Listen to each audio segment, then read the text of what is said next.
This episode is brought to you by Papa Rob's Coffee. We love this coffee so much. Even when we were camping in the middle of nowhere in Oklahoma, Leslie and I found a way to brew this delicious blend of coffee each and every morning. It's great at home or by a warm fire in the morning. Head over to paparobscoffee.com and you can see many varieties of wonderful medium and dark blends. And then, of course, don't forget to use the code ASPIRE15 to get 15% off your order. Just a reminder, Jeff Gargas, Ray Hewitt, and myself will be at FETC Conference in New Orleans, January 24th and 25th, and I can't wait to present and participate in a book signing there. If you are going to be at the conference, I'd love to connect. Make sure you reach out, either DM me at joshua_stamper or reach out via email at joshua@teachbetter.com. And then, of course, use the code FETCSpeaker23, and that'll give you 10% off your registration. So hopefully I'll see you January 24th and 25th. Now let's start the episode with one of my favorite Teach Better podcasters, Dana Goodier, as she talks through her leadership journey and about some of the projects she's got going on right now, including a new book that was released called Out of the Trenches. Welcome back, everyone, to Aspire to Lead, where we will be discussing the visions, inspirations, and experiences from top educational leaders. My name is Joshua Stamper, and you can connect with me on Twitter or on Instagram at Joshua_Stamper. Aspire listeners, I have a fantastic guest with me who's on the Teach Better Podcast Network, but also is a brand new author, and I can't wait to talk about her new book. Dana Goodier, thank you so much for being on the Aspire to Lead podcast. Thank you for having me. I'm excited to be on. Well, you do such a phenomenal job, and we're going to talk about all the different things that you do in education. You're a fantastic leader. You're a podcaster, author, blogger with the Teach Better team. I mean, you just do it all. So can you just share a little bit about your educational and leadership journey? Yeah, so this is my 23rd year in education, and I started out as a world language teacher, taught French for about 13 years, mostly in high school. I've also taught some English for second language or multi-language learners. Worked as a GT co-coordinator. A lot this year I'm working with supporting co-teaching model. Yeah, I've done my principal licensure about 12 years ago. That's when I first started getting interested in being a leader. Was actually when I was a department chair. Was on the building leadership team. Was pretty early in my career and really kind of ended up working at the school. I also was very passionate about attendance. Even as a teacher, like world language teacher, start getting concerned if kids aren't there for several days because missing all this information. Really was active in making sure I communicated with parents about attendance and truancy, and that really got me interested in working with that when I became a dean of students and helping students stay out of truancy court. Working a lot with kids who have special needs that have behavior plans and things like that as well. So I've done a lot, and I do list some of those things in my book as well. But we'll kind of talk about different things as we go through the podcast. Yeah, Dana, I want to know, just as far as your administrative journey goes, what led you to want to become a building leader and step away from the classroom? Really making a difference in the school. I started teaching in the early 2000s, and I felt like I was not really seen in the building as a electives teacher. My administrator would come like when they needed to for the evaluation, right? There wasn't really that walkthrough. And also the fact that as a teacher, I was sending a lot of emails to the deans about like the attendance issues. I didn't really see much follow through in that. And as I participated on the leadership team in my department, I really kind of saw like a lot of the change does happen from the top. So, I started the program, actually, the principal licensure program in 2005, and I took the course on, I think it was multiculturalism, which was interesting and great. And then the next course was supposed to be on school law. And I was like, I don't know if I want to continue. And that was really early in my career because I was like, oh, that's not that interesting.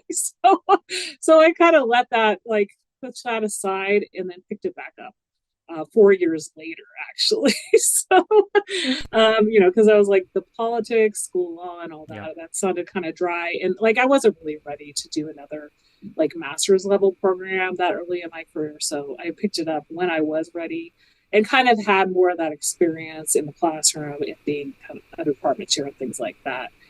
Yeah, like I'm really passionate about school culture and how like people being visible in the building, the leaders, the APs, deans, et cetera, anybody who's non-instructional, basically being out there in the hallways really it makes an impact on school culture. Whether or not kids are going to be rambunctious in the hallway, I'm currently at a middle school, so like if kids are like just really being rough and horse doing a lot of horseplay in the hallway, one is teachers need to be out there as well, but also that presence of somebody who is on the admin team goes a long way. And also the presence of administrators in the classroom. I'm really passionate about getting into classrooms. I've been following Justin Bader for a long time. He has 500 classrooms.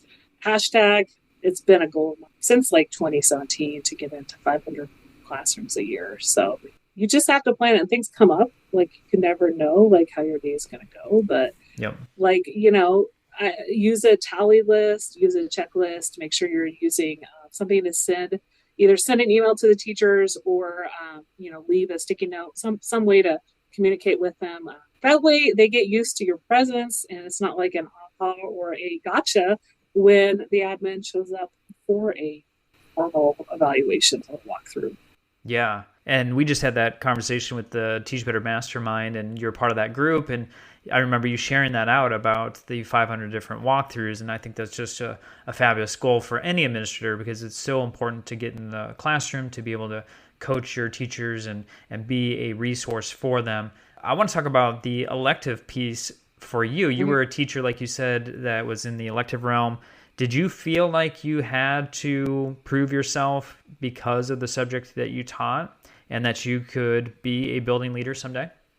I wouldn't say I would have to prove myself in the fact that, as teacher could be leader, but I think the voice in that instructional leadership team, like if we were a team of 12 teachers plus the admin, like me coming from the world language maybe wasn't quote unquote as important as what the math or the science teacher had to say, right?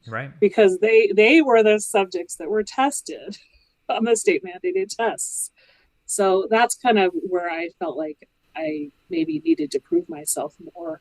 But I think if you're teaching world language, you also have that issue, because when I was teaching, it was up until about 6-7 years ago, and we did still use a textbook a lot. Right now, everybody uses digital resources. So what I saw as a department chair is the funding, or the amount of money that we could get to buy supplies, whether it's textbook materials or other supplies for our department, seemed to be pretty low.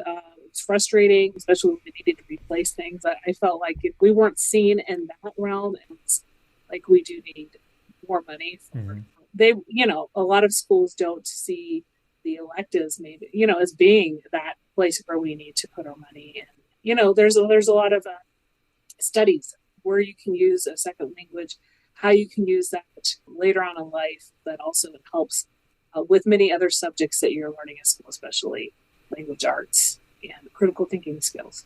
Yeah, if I didn't have electives, I don't think I would have gone through school. Yeah. Just me personally, but it's a very important thing and uses a different side of the brain for a lot of those courses, and like you said, need to be funded. So I'm glad you brought that up. And then I want to talk about your book coming up. So what is the title? What is it about? Why should my listeners rush out and buy it immediately? So it's called Out of the Trenches, Stories of Resilient Educators. And it's a little bit of a side note from my podcast I've been hosting for about 2.5 years, but I got the idea of writing the book kind of as basically a journey of my background, right? I've had a windy road, so to speak. So I do tell some stories in the book, and I start even out with kind of student teaching, right? I don't go a ton into I don't give like the whole background of everything that happened, but I do, a couple paragraphs here and there of what I experienced, right? And I think a lot of educators can resonate with those trench stories that I share in the book. There's also some excerpts from different guests that I've had on my podcast, what they learned from their trench stories. And the thing I want people to get out of the book, we go through these tough times in education, but like sticking with it, right? Learning from those stories of resilience, using tools to manage the stress, to manage setbacks, collegial conflicts, things like that. So I mentioned some things that I've used, some things that, a lot of people mention in webinars and podcasts and PDs that I've been to. So there are some worksheet pages in there, reflection questions that people can ponder. I think it would be great as something people can use in a book study with colleagues at their school. I'm really excited. It's been about 1.5 years since I started writing it and then finished the manuscript in February. And so it was in the queue for a while. So I'm really excited it's now about to come out finally. It's funny how long it takes to actually Yes. create the book. And then Yes. especially now, like when you start doing interviews and talking about the book, you're like, what Yes. did I say 1.5 years ago? Because it's been so long. You brought up your wonderful podcast, Out of the Trenches, which is on the podcast network, Teach Better Podcast Network, and I just love your show so much. But for the listeners that haven't had a chance to tune in, what is your podcast all about? And then what's the origin story? Like, why did you create a podcast to begin with? Yeah, I'd been a fan of some, like I mentioned Justin Bader, so he has Principal Center Radio, Danny Bauer's Better Leaders, Better Schools, and also Transformative Principal, Jethro Jones. So I've been listening to those since probably 2016 and, avid listener of those podcasts. And I reached out to Danny, it was about 3 years ago, and asked him kind of like, what do I need to start a podcast? I was still working on my doctorate, so I put that aside. But once I finished my doctorate in early 2020, I kind of needed something to do. Like, I was like, I have all this extra time.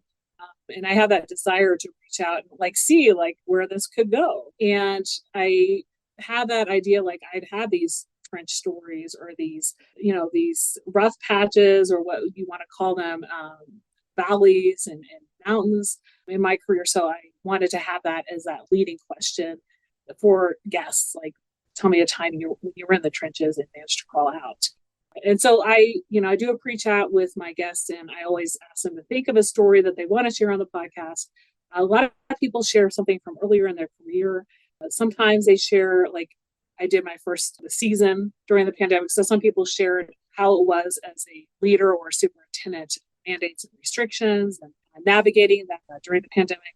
Also, some people have shared more personal stories about how they even got into teaching in the first place. A couple of people have shared like they kind of stumbled into teaching through substitute teaching or through a family member that suggested to go in. So it's really interesting to hear just kind of how these people that are now where they're at, those stories of resilience, keeping forward and not giving up. And then we talk a little bit about how that's kind of led to where they are now. A lot of the people I talk to are consultants. And so like there could be a point in their story that led them to like rethinking education. Mm-hmm. So that's what they work with now is maybe alternative ways to teach students. So I like to highlight a little bit about what some of these people are doing, both in the classroom and in administration, in schools, but also people that are helping people that work in districts that are now consultants.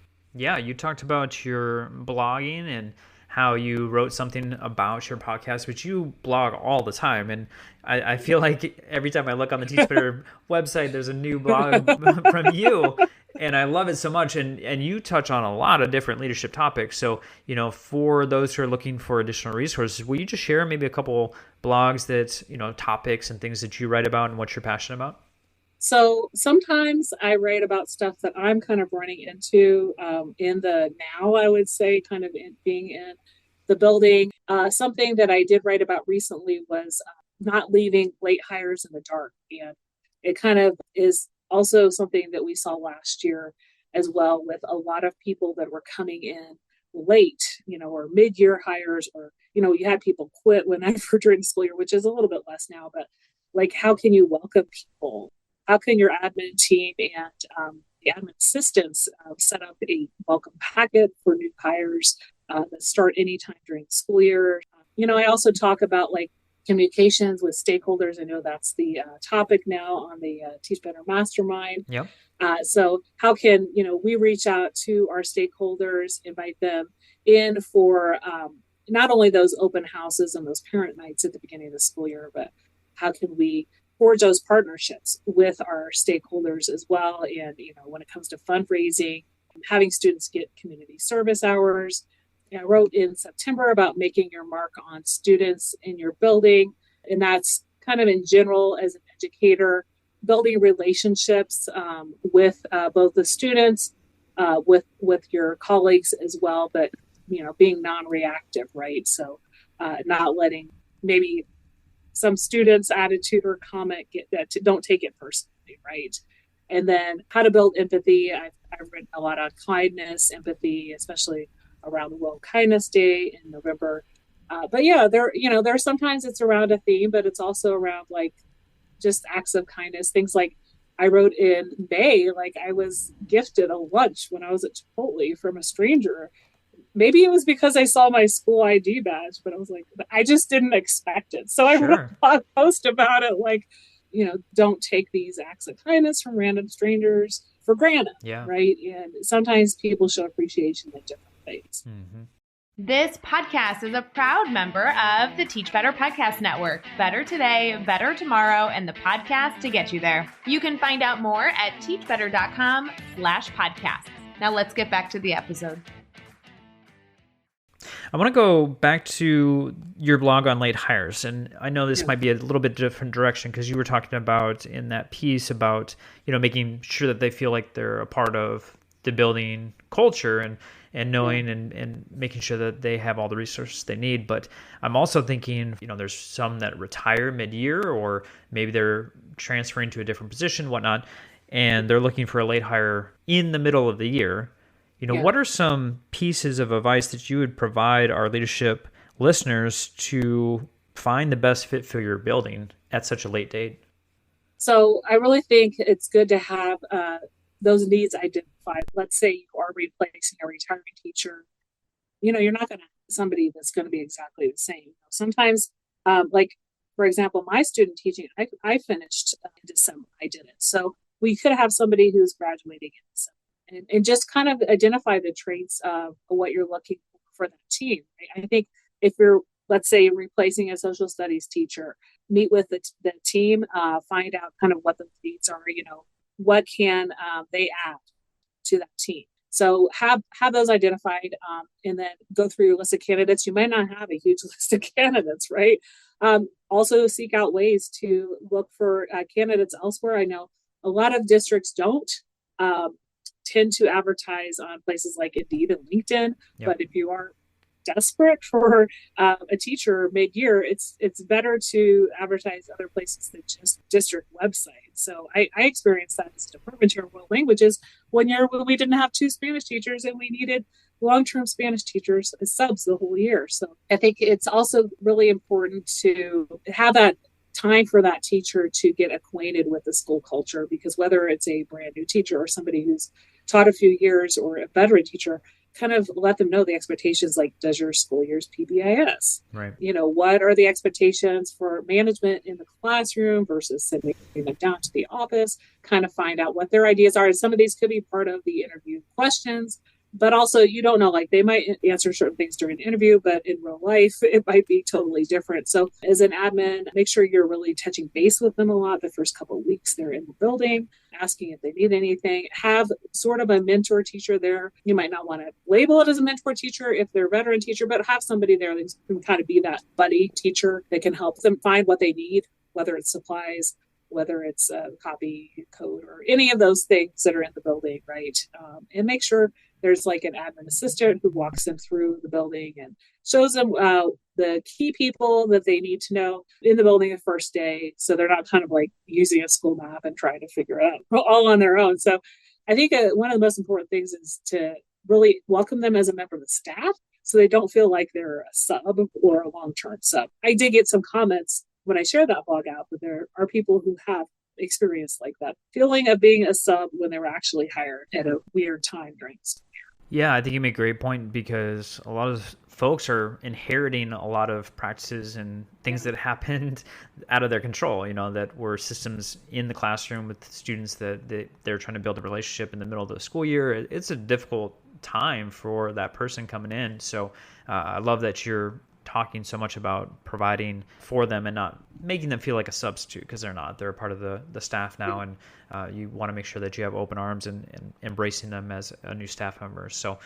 yeah, I want to talk about more of the things that you do. For those who are seeking help in all the different topics that you've discussed today, how can they reach out to you? And then what do you love to share with schools? So on my website, danagoodier.com, I do have some different PD offerings. So I have a plan where I could work with PLCs in developing your own personalized PD plan. And I think a lot of schools and districts have gone away from that one size fits all PD.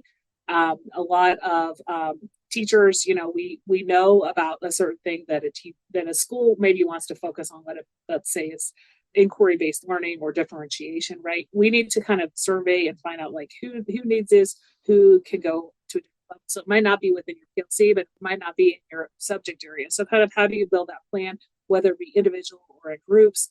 One of the things I also talk about taking a lot of the tools that I learned as a dean of students in a Title I middle school and reaching out, when you can't get a hold of parents or when you have students that have really high truancy and you really need to peel back those layers of the onion and find out what's going on and how can you be that support? How can you also communicate with teachers what's going on, how they can be supportive? Because sometimes when you have a student who's been out for several months because of truancy and then they come back to the classroom, it's frustrating for the teacher, right? Because they don't know the content. So how do you work with the staff in your building as well when you're reintegrating this truant student back into the classroom? And I also talk about kind of seeing beneath the iceberg of teacher practice. Like if you're just getting in the classrooms twice a year, right, you're only seeing a very minute amount of what's going on, right? So really talking with your teachers, finding out what the goals are, whether it be for the lesson, if you're doing a post and pre-observation, or if it's just kind of having that chat in the hallway during fasting period about like some of the students and about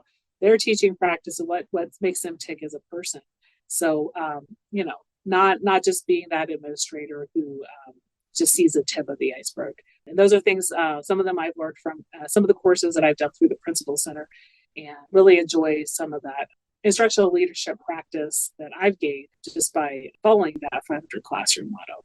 Well, Dana, you not only serve educators and schools, but you're also in the community, and you are a part of the board of directors for Colorado Congress of Foreign Language Teachers. And I know you have a lot of exciting things going on with that organization. So what is going on with that project and organization?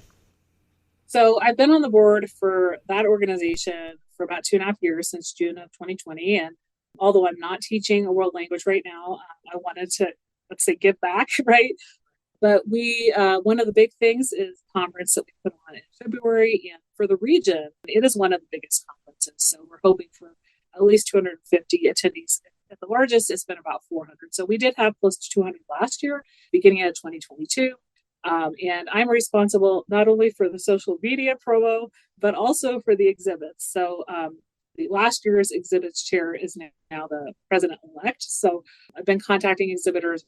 We already have the site because we had a 3-year contract for that. So, I've attended a lot of conferences like the Teach Better conference, and, seeing that as an attendee is one thing, but actually being part of a board where you're putting together the conference is a totally different thing. Totally different. Yeah.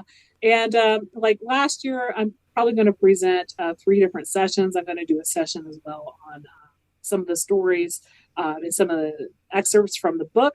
Darren Peppard from Road to Awesome, who's my publisher, we discussed, that's a good way to promote the book as well. Use the book as a breakout session. And so I'm really excited to kind of get these final pieces together for that conference in February. So Dana, I want to ask you, for our aspiring and current leaders, if there's 1 or 2 things they can do tomorrow or next week to enhance their leadership journey, what would you advise them to do? I think it's reaching out to other leaders, whether it's a colleague at their school, district, somebody via social media, having those conversations, whether it's courageous conversations about race and equity, whether it's conversations about like how to approach, a teacher who's struggling, right? How do we best manage those conversations?